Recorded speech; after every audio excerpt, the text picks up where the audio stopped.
আমাদের দৈনন্দিন জীবনের এক অপরিহার্য উপাদান পানি। এমনকি এ মহাবিশ্বের প্রাণবন্ত সবকিছুর সূচনাও এই পানি থেকেই। তাই তো বলা হয় পানির অপর নাম জীবন। কিন্তু কখনো কি মনে প্রশ্ন জেগেছে এ মহাবিশ্বে পানির সূচনা ঠিক কখন কিভাবে হয়েছিল? দর্শক, আজকের ভিডিও থেকে পানির উৎপত্তি সম্পর্কে এমন কিছু তথ্য জানবেন যা মহাকাশ বিজ্ঞানীরা এই তো সেদিন আবিষ্কার করলেও তথ্যটি বিশ্ববাসীকে জানিয়ে দেয়া হয়েছে 1400 বছর আগে পবিত্র কোরআনে।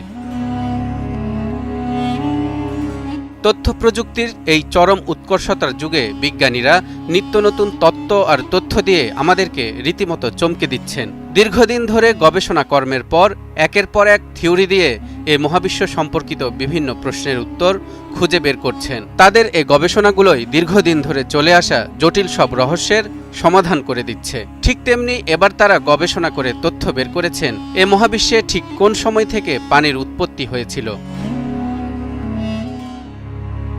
সম্প্রতি যুক্তরাজ্যের পোর্টসমাউথ বিশ্ববিদ্যালয়ের একদল বিজ্ঞানীদের গবেষণায় উঠে এসেছে বিগ ব্যাং বা মহাবিস্ফোরণের 10 থেকে 20 কোটি বছর পরে সুপারনোভা বিস্ফোরণের সময় মহাবিশ্বে প্রথম পানি তৈরি হয়েছিল।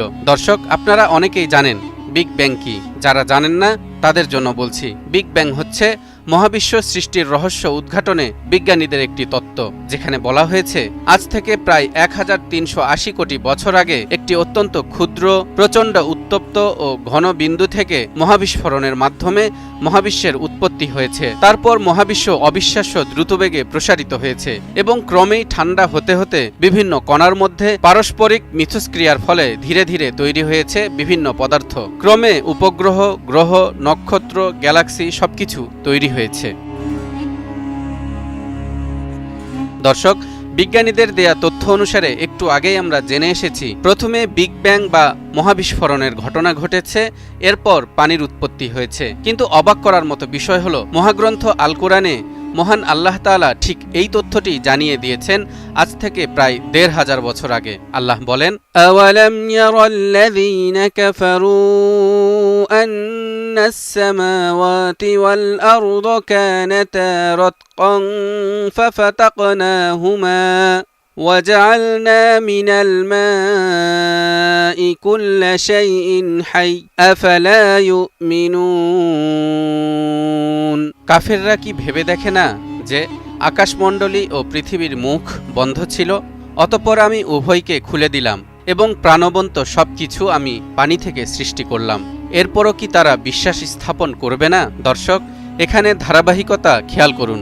প্রথমে আকাশমণ্ডলী ও পৃথিবীর মুখ বন্ধ ছিল, অর্থাৎ একটি বিন্দু ছিল।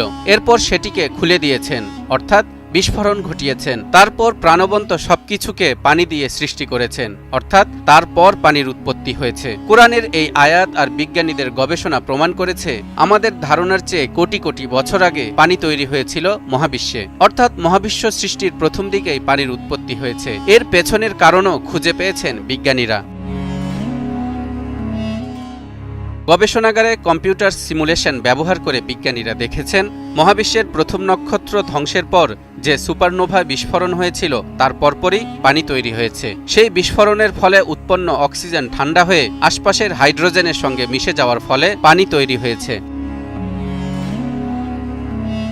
বিজ্ঞানীদের তথ্য মতে পানি রাসায়নিকভাবে দুটি উপাদান হাইড্রোজেন ও অক্সিজেনের সমন্বয়ে তৈরি। বিগ ব্যাং এর প্রথম কয়েক মিনিটের মধ্যেই অতি উত্তপ্ত কণার সমুদ্র ঠান্ডা হয়ে পরমাণুতে জমাট বাঁধতে শুরু করে। এর ফলে হাইড্রোজেন, হিলিয়াম ও লিথিয়ামের মতো অন্যান্য হালকা উপাদানের সঙ্গে যুক্ত হয়। তখন অক্সিজেনের পরমাণু ছিল না। অক্সিজেন ও অন্যান্য ভারী উপাদান পারমাণবিক বিক্রিয়ার মাধ্যমে তৈরি হয়েছিল। বিগ ব্যাং এর প্রায় 10 কোটি বছর পর হাইড্রোজেন ও হিলিয়ামের মেঘ মাধ্যাকর্ষণ বলের প্রভাবে একত্র হয়েছিল।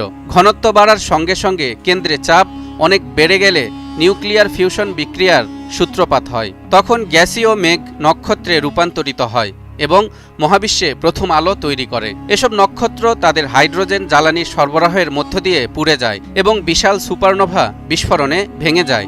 অল্প সময়ের জন্য তখন তাপমাত্রা প্রায় 100 কোটি ডিগ্রি সেলসিয়াসে পৌঁছে গেলে হাইড্রোজেন ও হিলিয়াম পরমাণু অক্সিজেনকে যুক্ত করে বৃহত্তর অণুতে পরিণত হয়। গবেষকদের ধারণা তখন অক্সিজেন তৈরির জন্য যথেষ্ট গরম ছিল বলে পানি তৈরির সম্ভাবনাও বেশি।